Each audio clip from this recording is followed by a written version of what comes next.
Halkara gatnaşyklary paragatçylyk dialogunyň medeniýet adly halkara bäýatlaşygyna gatnaşdylar. Türkmenistanyň Daşary işler ministrliginiň halkara gatnaşyklary institutyny milli däp desturlarymyza laýyklykda garşylandy. Açylyş dawarasy başlamadan öňürti olar ýokary okuw mekdebiniň baş binasynyň giň eýwanda milli saat gurallarymyzyň hoş awazly çykyşlary bilen utgaşyklykda bu ýerde ýaglandyrylan sergini synladylar. Sergide milli senatgärlerimiziň şol tanda türkmen denalarynyň zekinden we ohlasyndan dören durly önümler, amal haşam sonugutynyň eserleri, milli kümüş şaýtepler önümleri görkezildi. Soňra büýük halkara bäýatlaşygynyň açylyş dawarasy boldy. Onda çykyş edenler gahryman arkadamyzyň başlyna başlanan işlerini, arkadaly gahryman serdarymyzyň münasip we üstünlikli dowam etmegi netijesinde täzeçil pikirleniş ukyby, giň dünýä garaýşy hünär taýdan höwes bolan ýokary hünärli ýaş işgärler taýýarlamaň, berkarar döwletiň täze ýamynyň galkynyşy döwründe ýurdumyzyň ilim, bilim, jemgyýetçiliginiň öňünde durýan möhüm wezipeleriniň baş maksady bolup durýandygyny bellediler. Şu maksat bilen türkmen diplomatlaryny taýýarlamaga möhüm ähmiýet berilýändigi, bu urda gahryman arkadamynyň başlangyçlary bilen ýaş diplomatlar taýýarlamagyň binýadynyň goýulandygyny utaldy.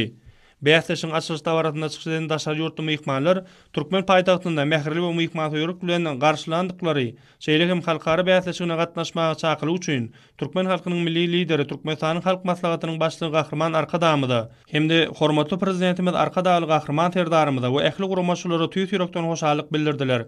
Hemde halkara bäýatlaşygynyň oň gatnaşlaryň arasyndan iň zekinleri, ukyp başlandyklary bilen has tapawutlanýan münasip ýaşlary ýüze çykarjakdygyny hemde gatnaşçy ýokary okuw mekdepleriň arasynda bilim we terbiýe alşmak babatda hyzmatdaşlygy täze derejäge çykarjakdygyny ynanýandyklaryny beýan etdiler. Soňra halkara bäýatlaşygyna gatnaşdy daşary ýurtlaryň ýokary okuw mektepleri hemde olaryň wekilçilikli düzümi bilen tanışdyryldy. Bäýatlaşygyň diplomatik dialoglary arkaly ýurtlaryň we halklaryň arasynda gatnaşyklarda paragatçylygy, dost döwünligi ösdürmeň, berkitmeň bir gurar bolup hyzmat etjekdigini, şoňra da onuň dowamly häsiýeti eýe boljakdygyna umyt bildirilip, şeýle başlangyç bilen çykyş edendikleri üçin türkmen tarapyna hoşallyk sözleri beýan edildi. Dawarada ýaglandyrylan konsertiň dowamyndaky çykyşlar hakyky dost döwünligiň aýdym saatlardan düzülen çemenine urulyp, birek hormat goýmaň we ynançmaň paragatçylykly durmuşda hoşnýetli gatnaşyklarda ýaşap, bilelikde ajaýyp we ýagty geljegi gurmaň, ýer ýüzüniň halklarynyň baş maksady bolmagynyň beýan bolup ýanglandy.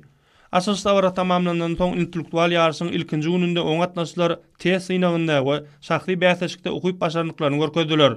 Gatnaşyklaryň diňe halkara derejesinde diplomatik uğurly hünäri ýöretilişmek boýunça bilim alýan ýaşlardan ibaret bolman, eýsem olaryň arasynda tahyk ilmlary hemde beýleki uğurlary degişli hünärler boýunça ýokary bilim alýan talyplaryň bolmagy bäýatlaşyga uluglyklanyma bildirilýändigini aýdyň ýüze çykarýar.